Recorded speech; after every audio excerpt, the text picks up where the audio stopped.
माणिकम ठारे खोलिला जनसेवा केन्द्र और ग्राहक सेवा केन्द्र। उभय केन्द्र और राज्य सरकार द्वारा अनुमोदित जनसेवा केन्द्र प्रत्येक अंचल में सरकार विभिन्न योजना यथा कृषि पंजीकरण, सुभद्रा योजना पंजीकरण, आयुष्मान कार्ड भली अनेक कार्य ऑनलाइन माध्यम सहित मोबाइल रिचार्ज, बैंकिंग, आधार, पैन कार्ड, गाड़ी इंश्योरेंस, जातिगत प्रमाण पत्र भली अनेक सुविधा जनसाधारण को उपलब्ध करा जाउछि। प्रत्येक अंचल में जनसाधारण आवश्यकता को दृष्टि रखी केन्द्र मान खोलिबाकू पड़िथाए। एने बालेश्वर पौरपालिका अंतर्गत माणिकम छकठारे अंचलर उदीयमान युवक पंकज महांती ओरफ टुकुंको द्वारा जनसेवा केन्द्र और ग्राहक सेवा केन्द्र खोला जाइछि। शुभारंभ कार्यक्रम में मुख्य अतिथि भाव परशुराम बेहरा और भाग्यलता महांती योगदान करी एहाको आनुष्ठानिक भाव उद्घाटन करने सहित यार उत्तरोत्तर कामना करथिले। अन्यमानक मध्यरे पूर्वतन काउंसिलर सुजीत देव, विधायकों प्रतिनिधि धीरज महांती, जनसेवा केन्द्र बालेश्वर मैनेजर अरूप कुमार महापात्र समेत बहु शुभेच्छु आत्मीय और ग्रामवासी उपस्थित रही सहयोग प्रदान करथिले। सान भाई टुकुर जनसेवा केन्द्र गोटे से एटी खोलिला जोटा कि एपटे जनसेवा केन्द्र आदि थिला नहीं। एटी जनसेवा केन्द्र खोलिबा द्वारा एटी साधारण लोकंकर भल कार्य आसबो जोटा कि सेवा पाइबे। तेणु सेवा ही मनोभाव जहाँ टुकु आमर जो जनसेवा केन्द्र खोली मो तरफ धन्यवाद देवी और ईश्वर पाखे प्रार्थना करी जनसेवा केन्द्र में समस्ते भल भाव उपकृत पातु। एटी जो सब कम गुड़िक हम आमर रेशन कार्ड, आधार कार्ड, बाकी सर्टिफिकेट फार्टिफिकेट ऑनलाइन गुड़ाए कार्य सब ये हम मुझे भगवान को पाखे प्रार्थना करी जनसेवा केन्द्र टी भल भाव चलू। कुमार महांती जी की आम टुकु भाई भाव में आम अंचल परिचित से बहु आगु जनसेवा कर लोकंर आम अंचल।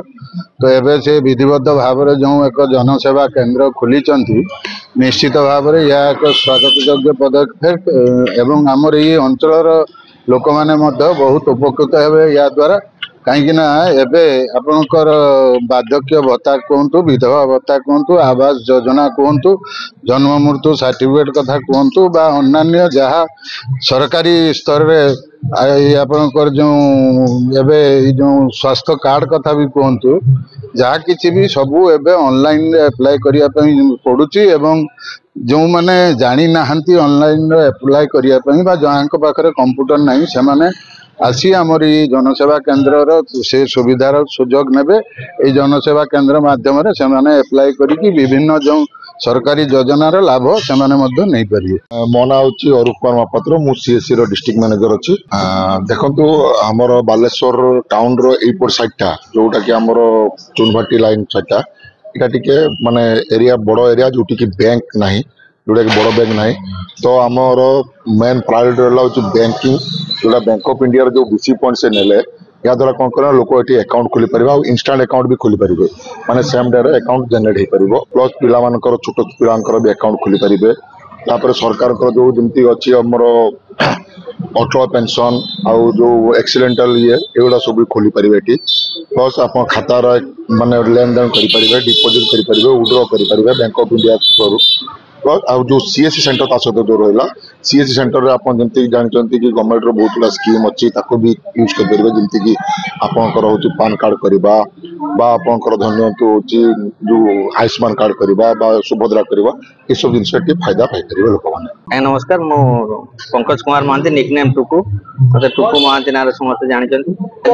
आज आगे आमर बैंक ऑफ इंडिया रो गोटे मिनी ब्रांच एठार ओपनिंग है। मोर पूर्व जनसेवा केन्द्र बहुत दिन रहा 2019 मसीह आज बैंक ऑफ इंडिया फ्रांचाइज मु पाइली पाइला पर मिनी ब्रांच ओपनिंग कली। बैंक रो जते प्रकार सेविंग्स अकाउंट नुआ अकाउंट बा फिक्स डिपोजिट समस्त एठार आसिक जेमिति हमर सरकारी बैंक रहउती एठी मध्ये हेइ परिबो।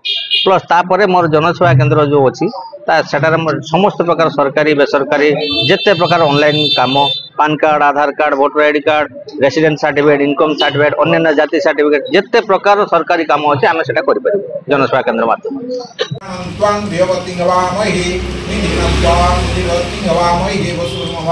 स्वाहा इदं त्वं गणपतये ओम गणनात्वं गणपतिं नमामहे प्रियानं त्वं प्रियवतीं नमामहे निधिनं त्वं निधिपतिं नमामहे वसुर्मम स्वाहा इदं त्वं गणपतये।